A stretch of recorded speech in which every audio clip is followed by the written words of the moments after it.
Hello guys, मैं करिश्मा again new video के साथ में। आज का जो हमारा टॉपिक है that is common diseases caused by microbes. ठीक है, वो कॉमन डिसीजेस जो कि ह्यूमंस के अंदर कॉज होती है बाय माइक्रो ऑर्गेनिजम्स। तो ऐसी कौन कौन सी डिसीजेज है जो कि माइक्रो ऑर्गेनिजम्स के थ्रू एक ह्यूमन बॉडी के अंदर होती है। तो मैं एक बार आपको बताती हूँ पूरी list.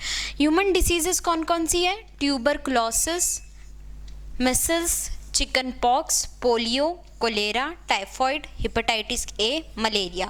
These are the few common diseases which is caused by microorganisms. ठीक है, तो वन बाय वन हम ये देखेंगे कि कौन सी डिसीज़ कौन से माइक्रो ऑर्गेनिज्म से होती है और किसके मोड ऑफ ट्रांसमिशन, मतलब कि किस तरीके से ये कैसे दूसरे हेल्दी पर्सन तक फैलती है। ठीक है, तो सबसे पहले बात करते हैं हम किसकी? ट्यूबरकुलोसिस की। तो ट्यूबरकुलोसिस जो है वो किससे फैलता है?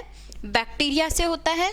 ठीक है, और मोड ऑफ ट्रांसमिशन क्या है इसका? एयर, मतलब एयर के थ्रू ये दूसरे हेल्दी पर्सन्स तक स्प्रेड हो सकता है। उसके बाद में मसल्स जो है वो भी क्या है? One type of viral disease है जो कि एयर के थ्रू ट्रांसमिट होता है।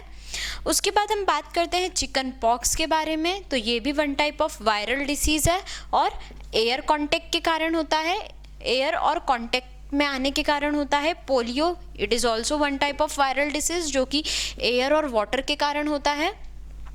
उसके बाद में इसका प्रिवेंटिव मेजर्स क्या है? ठीक है, इसको कैसे प्रिवेंट कर सकते हैं?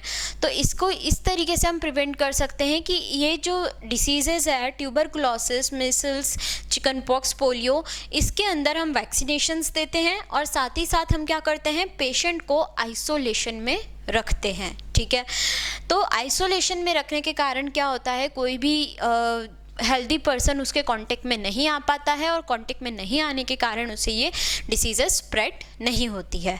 अब बात करते हैं दूसरे डिसीजेस के बारे में, जैसे कि कोलेरा एंड टाइफॉइड। जो कोलेरा है वो क्या है? One type of bacterial disease है और मोड ऑफ ट्रांसमिशन वाटर और फूड कंटामिनेटेड, मतलब जो खराब और जो गंदा फूड और वाटर होता है, जिसके हम क्या बोल सकते हैं? कंटामिनेटेड वाटर और फूड के कारण ये डिसीज़ फैलती है।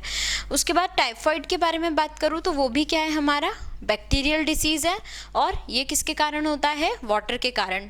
ठीक है, उसके बाद में हम बात करते हैं प्रिवेंटिव मेजर्स के बारे में। तो हम क्या कर सकते हैं? मेंटेन पर्सनल हाइजीन, हमें हमारी पर्सनल हाइजीन को मेंटेन करना चाहिए। गुड सैनिटरी हैबिट्स होनी चाहिए। ठीक है, कंज्यूम प्रॉपरली कुक्ड फूड। ठीक है, हमें प्रॉपर कुक फूड खाना चाहिए। ठीक है, एंड बॉइल्ड ड्रिंकिंग वाटर। ठीक है, जो बॉइल्ड वाटर होता है उसे इनटेक करना चाहिए। तो बेसिकली इस बैक्टीरियल डिसीज़ के अंदर हमें क्या करना है? कुक्ड फूड खाना है, बॉइल्ड वाटर पीना है, पर्सनल हाइजीन रखनी है और सैनिटरी हैबिट्स रखनी है। ठीक है, तो इस तरीके से हमने ये देखा। उसके बाद में बात करते हैं हेपेटाइटिस ए के बारे में। तो जो हेपेटाइटिस ए होती है ये क्या है? One type of viral disease है और वाटर के कारण होती है। ठीक है, तो वाटर, हमें इसमें क्या प्रिवेंशन रखने चाहिए? क्या प्रिवेंशन होंगे? Drink boil water. ठीक है, तो जो बॉइल्ड वाटर है उसे हमें पीना चाहिए। उसके बाद में बात करते हैं मलेरिया के बारे में। तो मलेरिया क्या है? One type of protozoa disease है और किसके थ्रू ये स्प्रेड होता है? Due to mosquito. ठीक है, मॉस्किटोज के कारण ये जो हमारा मलेरिया है वो स्प्रेड होता है। उसके बाद में इसके प्रिवेंटिव मेजर्स क्या हैं? क्या क्या प्रिवेंशन है? हमें नेट यूज़ करना चाहिए। ठीक है, at the time of sleeping हमें क्या करना चाहिए? नेट का यूज़ करना चाहिए। ठीक है, spray insecticides and controlling breeding of mosquito, हमें कुछ ऐसा स्प्रे यूज़ करना चाहिए जिससे कि मॉस्किटो कंट्रोल में रहे। ठीक है, by not allowing water to collect in the surroundings, हमें क्या करना है कि हमारे आसपास में या हमारे घर के आसपास में ऐसा कुछ भी नहीं करना है जिससे कि वाटर वहाँ पर जो है वो कलेक्ट हो जाए और कलेक्ट होने के बाद में मॉस्किटोज़ की ब्रीडिंग जो है वो इंक्रीज़ हो जाए। तो इस तरीके से हम बचाव कर सकते हैं। तो हमारे आसपास की जगह पे हमें वाटर को कलेक्ट नहीं होने देना है। तो these are the few common diseases of caused by microorganisms, ठीक है।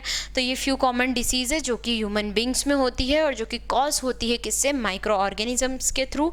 तो ये माइक्रो ऑर्गेनिज्म के थ्रू मैं आपको बता चुकी हूँ ट्यूबरकुलोसिस के बारे में, मिसल्स के बारे में, चिकन पॉक्स के बारे में, पोलियो के बारे में, cholera, typhoid, hepatitis A and malaria के बारे में। इतनी डिसीजेस के बारे में हम बात कर चुके हैं। इस वीडियो से रिलेटेड कोई भी डाउट आए प्लीज़ कमेंट कीजिए। हमने ऑनलाइन होम ट्यूशन भी स्टार्ट किया है, मोर इन्फॉर्मेशन के लिए डिस्क्रिप्शन में चेक कीजिए। Thank you so much.